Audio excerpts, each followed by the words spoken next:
Hello everyone, welcome to Boot Chemistry. In today's lecture, I'm going to introduce you to quantum mechanics. But before that, let's have a quick recap. I'm going to show you a video clip from a TV series Cosmos that was telecast at Discovery Channel. So, we are going to start from the reason behind the spectrum. Let's start the video. क्यों हैं? ये क्यों बनती हैं? ये तब बनती हैं जब उन रंगों की लाइट वेव्स एब्जॉर्ब हो जाती हैं। ये एक बहुत ही अलग स्तर पर होता है। जहां ये होता है वो दुनिया हमारी इस दुनिया से बहुत छोटी है। Let's enter वहां into पहुंचने के atom. लिए हमें अपने आप को 10 अरब गुना छोटा करना पड़ेगा। हम इनमें से किसी भी एटम को चुन सकते हैं, मगर चलिए हाइड्रोजन का ही एटम लेते हैं। हाइड्रोजन का एटम कॉस्मोस में सबसे ज्यादा मिलता है और ये सबसे सरल भी है।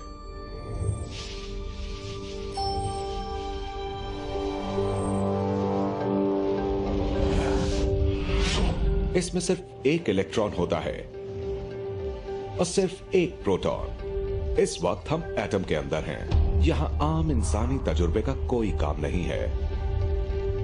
कॉमन सेंस से इसे समझना नामुमकिन है। Because Newtonian's law of motions are not applicable to microscopic objects. जैसे कि हाइड्रोजन के एटम के इलेक्ट्रॉन को ही लीजिए। एटम के अंदर इलेक्ट्रॉन किसी एक ऑर्बिट में नहीं होता। ये एक ऑर्बिट से गायब होता है और दूसरे में नजर आता है। You can observe the wave-like behavior of electron here, and of course it is a particle also. So electron is showing its dual behavior. ये वैसा ही है जैसे आप एलिवेटर से दूसरी मंजिल से चौथी में जाएं, मगर बीच की मंजिल से गुजरे ही ना। एक चीज और भी है, ये क्वांटम एलिवेटर्स कुछ ही मंजिलों पर रुकते हैं। इलेक्ट्रॉन कुछ तय आकार के ऑर्बिट्स में ही घूमते हैं, जो हर पदार्थ के एटम में अलग अलग तरह के होते हैं। इसीलिए ये पदार्थ अलग अलग तरह के होते हैं। किसी भी चीज की केमिस्ट्री उसके इलेक्ट्रॉन के ऑर्बिट से ही तय होती है। इलेक्ट्रॉन को उसके ऑर्बिट में रखने वाली फोर्स या ग्रेविटी से कोई लेना देना नहीं है। ये विद्युतीय आकर्षण की फोर्स है। हाइड्रोजन एटम के केंद्र के चारों ओर इलेक्ट्रॉन गोल गोल घूमते रहते हैं और एक से दूसरी या ऊपर से नीचे वाली ऑर्बिट में आते जाते रहते हैं। ऑर्बिट जितनी बड़ी होगी, उस इलेक्ट्रॉन की एनर्जी उतनी ही ज्यादा होगी। बड़ी ऑर्बिट में जाने के लिए इलेक्ट्रॉन को एनर्जी की जरूरत पड़ती है और छोटी ऑर्बिट में आने पर यह एनर्जी छोड़ता है। इलेक्ट्रॉन बड़ी ऑर्बिट में तभी जाता है जब एटम लाइट वेव को एब्जॉर्ब करता है, मगर हम ये नहीं जानते कि वो छोटी ऑर्बिट में क्यों आता है। हमें सिर्फ इतना पता है कि ऐसा होने पर हमेशा एक लाइट वेव बनती है जिसका रंग ऑर्बिट्स के बीच एनर्जी के फर्क के बराबर होता है।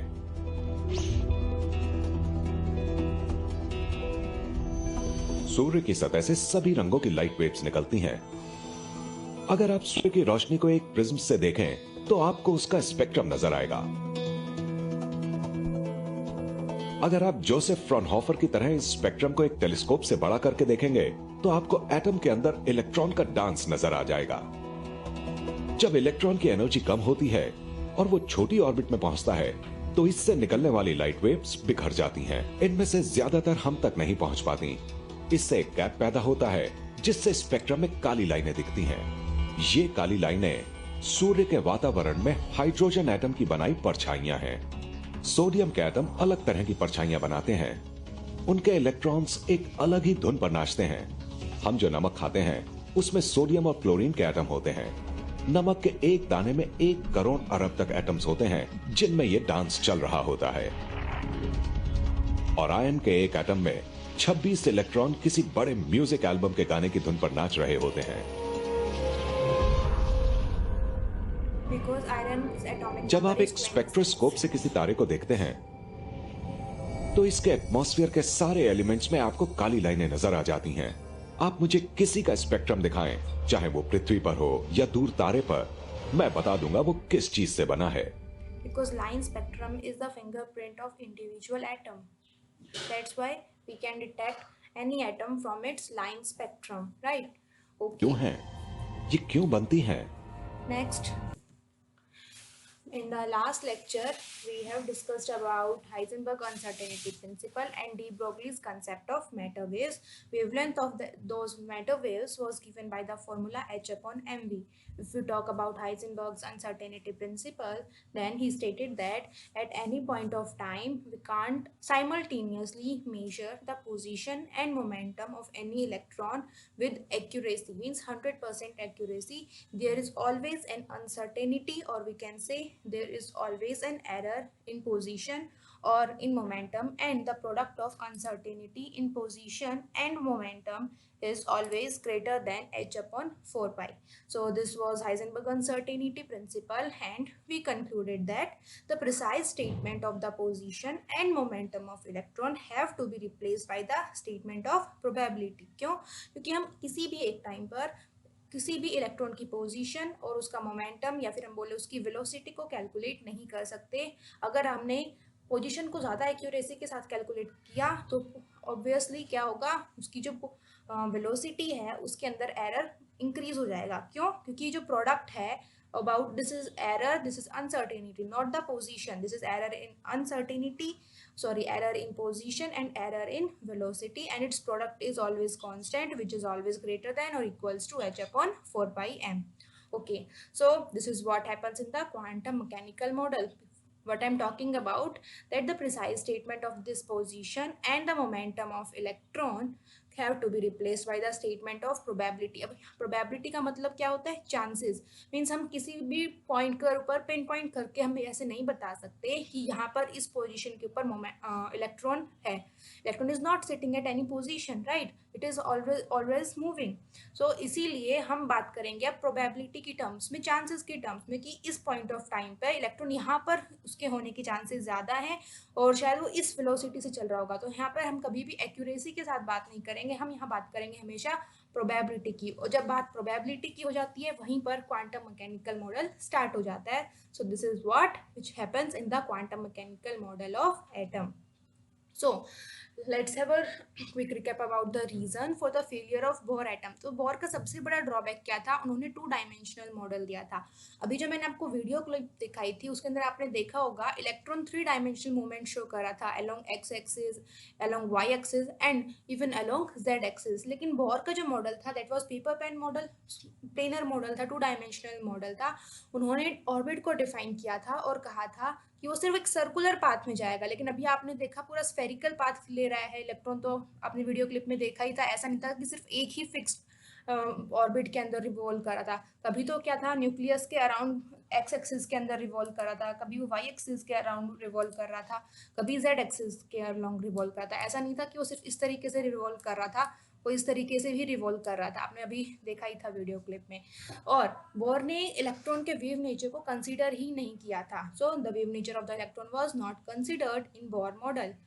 और क्या देखा था उन्होंने कि उनके अकॉर्डिंग क्या था, an orbit is clearly defined path, right? लेकिन अभी अभी हमने क्या देखा, it is not a clearly defined path. So अगर हमने बात करें बोर की, तो उन्होंने तो इलेक्ट्रॉन की न्यूक्लियस से डिस्टेंस मींस रेडियस को भी बिल्कुल करेक्टली डिटरमाइन कर दिया कि इसी पोजीशन पर होगी इलेक्ट्रॉन की पोजीशन, यहाँ पर उसकी वेलोसिटी इतनी होगी. लेकिन अभी अभी हमने हाइजेनबर्ग अनसर्टेनिटी प्रिंसिपल से क्या देख लिया कि ऐसा नहीं हो सकता कि हम किसी भी एक पॉइंट ऑफ टाइम के ऊपर उसकी पोजीशन और वेलोसिटी को एक्यूरेटली पता लगा सके. So an orbit is clearly defined path, right? And this path can completely be defined only if both the position and the velocity of the electron are known exactly at the same time. This was the consideration of Bohr, but this is not possible according to Heisenberg's uncertainty principle. This is not possible. Next, the Bohr model of the hydrogen atom not only ignores the dual behavior, क्योंकि Bohr ने क्या consider किया था, electron को as a particle not as a wave. तो उन्होंने dual behaviour को consider नहीं किया, इसकी वजह से हाइजेनबर्ग अनसर्टेनिटी प्रिंसिपल से भी कॉन्ट्राडिक्शन हो गया. तो आप देख सकते हैं कि सारे के सारे जो वीकनेसेस थे बोर्स मॉडल के, तो अब इतने सारे वीकनेस होने के बाद हम बोर मॉडल को फर्दर एक्सटेंड नहीं करेंगे, फर्दर स्टडी नहीं कर पाएंगे. तो इसीलिए यहाँ पर रिक्वायरमेंट है एक नए मॉडल की, and that model is quantum mechanical model of atom. So the classical mechanics was based on Newton's law of motion. जो न्यूटन्स लॉ है वो मैक्रोस्कोपिक ऑब्जेक्ट्स के ऊपर एप्लीकेबल होता है. माइक्रोस्कोपिक ऑब्जेक्ट्स लाइक सब atomic particle, electron, proton, neutrons के ऊपर एप्लीकेबल नहीं होता है. राइट, वीडियो क्लिप में भी बताया गया था. So classical mechanics is based on the Newton's law of motion. It successfully described the motion of macroscopic objects but not of microscopic objects like electron or atoms, right? This is mainly because the classical mechanics ignores the concept of dual behavior of matter. Classical mechanics सिर्फ particle nature को consider करती है. Classical mechanics के according matter जो है सिर्फ particle nature का होता है. There is no wave character associated with matter. That is why we can say the rules of classical mechanics failed at microscopic level, because हमने देखा डी ब्रोगली से भी और हाइजेनबर्ग अनसर्टेनिटी प्रिंसिपल से भी कि जो इलेक्ट्रॉन के साथ जो एसोसिएटेड वेव होती है उसकी वेवलेंथ मेजरेबल है, तो वो कहीं ना कहीं उसके नेचर को अफेक्ट कर रही है. ऑल्दो जो मैक्रोस्कोपिक ऑब्जेक्ट्स है उनके साथ एसोसिएटेड वेव हमने कैलकुलेट भी की थी, उसकी वेवलेंथ काफ़ी छोटी आई थी. तो हम मैक्रोस्कोपिक ऑब्जेक्ट के केस में हमारे जो वेव कैरेक्टर है उसको हम इग्नोर कर सकते हैं, लेकिन इलेक्ट्रॉन के केस में ऐसा नहीं किया जा सकता. और इसीलिए हम बोलेंगे कि जो मैक्रोस्कोपिक फिजिक्स है या न्यूटोनियंस लॉज ऑफ मोशन है वो फेल हो गया. सो here comes a new branch of chemistry, that is quantum mechanics or quantum chemistry. So the branch of science that takes into account the dual behavior of matter. यहाँ पर dual behavior को देखा जाएगा wave as well as particle. ठीक है, इसी को हम बोल देते हैं quantum mechanics. So quantum mechanics is a theoretical science that deals with the study of motion of the microscopic object that have both observable wave-like and particle-like properties. So it specifies the law of motion, right? So it specifies the law of motion that electron will obey, right? So quantum mechanics was developed independently in 1926 by Heisenberg and Erwin Schrödinger.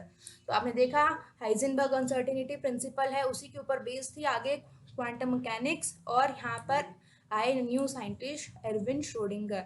Actual में पूरा का पूरा contribution इन्हीं दो scientist को जाता है, that was Schrödinger and Heisenberg. So this equation was given by Schrödinger and it is also known as Schrödinger wave equation. So उन्होंने वेव कैरेक्टर को भी काफ़ी स्टडी किया. यहाँ पर आप देखिए काफ़ी कॉम्प्लेक्स नजर आ रही है. This is curly square psi upon curly X square plus curly square psi upon curly Y square plus curly square psi upon curly Z square plus 8 pi square m upon h square E minus V psi equals 0. So good news for you is आपको ये जो equation है इसको memorise करने की ज़रूरत नहीं है. बस आप ये देखिए कि आपने यहाँ पर क्या देखा है, ये जो कर्ली है that is double differentiation, nothing else. So you don't need to be panic about this. And this psi stands for wave function. ये जो साई आपको सिंबल दिख रहा है कुछ शिव जी के त्रिशूल जैसा दिख रहा होगा. So this psi stands for wave function. तो उन्होंने ये जो फंडामेंटल इक्वेशन दी थी पूरी की पूरी क्वांटम केमिस्ट्री है वो इसी इक्वेशन के ऊपर बेस्ड है, और उनको इसी इक्वेशन के लिए नोबेल प्राइज भी अवार्ड किया गया था. सो यहाँ पर हम बात कर सकते हैं wave particle duality of matter, and काफ़ी कॉम्प्लेक्स है और इसीलिए आपको पढ़ने की ज़रूरत नहीं है. You don't need to solve it. So यहाँ पर हमें पता क्या चलता है, इस एक इक्वेशन से हमें इलेक्ट्रॉन की एनर्जी के बारे में पता चल जाता है, उसकी पोटेंशियल एनर्जी के बारे में पता चल जाता है. ये जो एक्स वाई जेड है ये कोऑर्डिनेट्स है. इसका मतलब क्या है, इस एक इक्वेशन से हमें इलेक्ट्रॉन की पोजीशन के बारे में भी पता चल जाता है. So when an electron is in any energy state, the wave function corresponding to that energy state contain all information about the electron. तो यहाँ पे जो आपको साई नजर आ रहा है इसको क्या बोलते हैं, this is known as wave function and it contains all information about the electron. यहाँ पर इलेक्ट्रॉन की सारी इंफॉर्मेशन इस वेव फंक्शन के अंदर कोडेड होती है. So the wave function is a mathematical function whose value depends upon the coordinates of electron. Coordinates कौन से, यही वाले, this x, this y and this z. These are 3 coordinates and value of all the बोल सकते हैं variables depends upon these coordinates of the electron. But it does not carry any physical meaning. Physical meaning psi का नहीं होता, physical meaning होता है psi square का, psi raise to the power 2, जिसको हम बोल देते हैं probability. So let's talk about the simplest atom, that is hydrogen atom, and how Schrodinger equation helps to solve some features about hydrogen atom. तो यहाँ पर हम क्या देखते हैं, when an electron is in any energy state, the wave function corresponding to that energy state contain all information about the electron. तो electron की सारी information wave function के अंदर ही होती है, right? So wave function of hydrogen, or we can say hydrogen like species with one electron, are called atomic orbital. Here is a new term, this is atomic orbital. तो यहाँ पे उन्होंने atomic orbital को define किया है कि atomic orbital क्या है. तो इसको हम बोलेंगे डिटेल में पढ़ने वाले हैं एटॉमिक ऑर्बिटल के बारे में. ऑर्बिट तो बोर ने टर्म दी थी, तो बोर ऑर्बिट को हम पढ़ चुके हैं.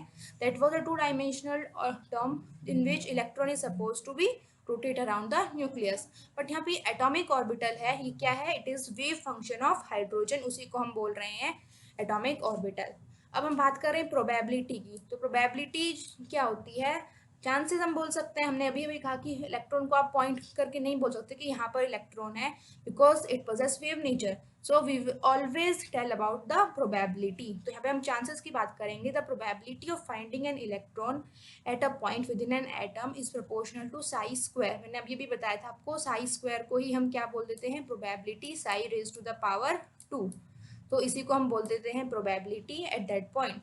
So the quantum mechanical results of hydrogen atom successfully predict all the aspects of hydrogen atom spectrum, including some phenomena that could not be explained by Bohr model. तो Bohr model कुछ phenomena जैसे कि Zeeman effect, Stark effect, इन सबको explain नहीं कर पाए थे. तो सारे के सारे phenomena को successfully Schrodinger equation ने easily explain कर दिया with the help of his psi, या हम बोल सकते हैं wave function which considers wave particle duality of the electron. So we can say when Schrodinger equation is solved for hydrogen atom, the solution gives the possible energy levels of the electron that the electron can occupy and the corresponding wave function of electron associated with each energy level. तो वहाँ से हम electron के साथ की energy और उसका wave function दोनों निकाल सकते हैं. और यहीं से हम बोलेंगे जो क्वांटाइज्ड एनर्जी स्टेट्स मिली थी उनको, उन क्वांटाइज्ड एनर्जी स्टेट और उनकी जो एसोसिएटेड वेव फंक्शन थे, उनको उन्होंने 3 क्वांटम नंबर्स में क्लासिफाई किया था. और वो 3 क्वांटम नंबर थे, principal quantum number, azimuthal quantum number and magnetic quantum number. So इन क्वांटम नंबर को भी हम काफ़ी डिटेल में पढ़ने वाले हैं. इस तीनों के तीनों हैं, ये श्रोडिंगर वेव इक्वेशन के सॉल्यूशन के बाद हमें मिले थे. और ये इलेक्ट्रॉन के एड्रेसेस को बताते हैं कि किसी भी एटम के अंदर इलेक्ट्रॉन कहाँ पर लाई करता है. So let's have some important features of quantum mechanical model of atom. तो एक्चुअल में क्वांटम मैकेनिकल मॉडल के अंदर क्या है मेन फीचर्स, किन फीचर्स के ऊपर क्वांटम मैकेनिकल मॉडल बेस्ड है. तो ये हमें क्या बताता है, it is a picture of structure of atom which emerge from the application of Schrodinger wave equation. तो पूरा का पूरा जो मॉडल है ये श्रोडिंगर वेव इक्वेशन के ऊपर ही बेस्ड है. यहाँ पर क्या है, the energy of electron in an atom is quantize. तो क्वांटाइजेशन है ये यहाँ भी है. आपने क्वांटाइजेशन बहुत पहले से पढ़ा है, right from Planck quantum theory, इसके अंदर पढ़ा. बोर थ्योरी के अंदर आपने पढ़ा quantization of energy, quantization of angular momentum. और अभी भी इवन हम बात कर रहे हैं क्वांटम केमिस्ट्री की, तो ऑब्वियसली यहाँ तो क्वांटाइजेशन आएगा ही. तो क्या बताया जा रहा है कि इलेक्ट्रॉन की एनर्जी है वो क्वांटाइज्ड है, that is it can have only certain specific value. restriction of any property to certain specific value is called quantization, right? So the energy of electron in an atom is quantized. For example, when electrons are bound to the nucleus in atom, तो वहाँ पर उनकी energy क्या होती है, quantized होती है. Okay, the existence of quantized electronic energy level is direct result of the wave-like property. जो क्वांटाइजेशन है किसका रिजल्ट है, वेव लाइक प्रॉपर्टी का रिजल्ट है. And are allowed solution of Schrodinger wave equation. तो बस यही अच्छी बात है कि आपको श्रोडिंगर वेव इक्वेशन को स्टडी नहीं करना है, तो ज़्यादा परेशान होने की ज़रूरत नहीं है. आपको इस टॉपिक समझ में आता है तो भी अच्छी बात है, नहीं आता है तो भी कोई प्रॉब्लम नहीं है. लेकिन जो क्वांटम नंबर्स हैं वो बहुत अच्छे से करना पड़ेगा, क्वेश्चन वहीं से आता है. So then both the exact position and exact velocity of an electron in an atom cannot be determined, and that was Heisenberg uncertainty principle, right? किसी भी एक पॉइंट ऑफ टाइम पर, एक टाइम के ऊपर दोनों चीज पोजीशन और एग्जैक्ट वेलोसिटी दोनों को नहीं निकाल सकते. अगर आपने कोशिश की कि 100% एक्यूरेसी से आपने पोजीशन निकालने की कोशिश की तो वेलोसिटी की एक्यूरेसी कितनी हो जाती है 0%, या फिर हम बोल सकते हैं एरर कितना हो जाता है, अनसर्टिनिटी कितनी हो जाती है इन्फिनिटी। ये हमने कल फॉर्मूला से डेराइव भी किया था, right. So the path of an electron in an atom therefore can never be determined और नोन एक्यूरेटली। 100% एक्यूरेसी के साथ हम इलेक्ट्रॉन के पाथ को डिटरमाइन नहीं कर सकते। एन एटॉमिक ऑर्बिटल, देखिए ये वही नई टर्म है, वेव फंक्शन से एसोसिएटेड क्या होती है। N atomic orbital is the wave function psi for an electron in an atom. So when an electron is described by a wave function we say that electron occupies that orbital। तो अब यहाँ पर एक नई term हम जो define कर रहे हैं ऑर्बिटल, क्या होता है orbital? It is the region around the nucleus where probability, note कीजिएगा मैंने क्या वर्ड यूज किया है, probability. So an orbital is the region around the nucleus where probability of finding an electron is maximum. उसी को हम क्या बोल देते हैं, ऑर्बिटल डिफाइन कर देते हैं। ऑर्बिटल क्या बताता है, ये वेव फंक्शन बताता है इलेक्ट्रॉन का। that is an orbital is the wave function for an electron in an atom। So the probability of finding an electron at a point within an atom is proportional to square or the orbital wave function।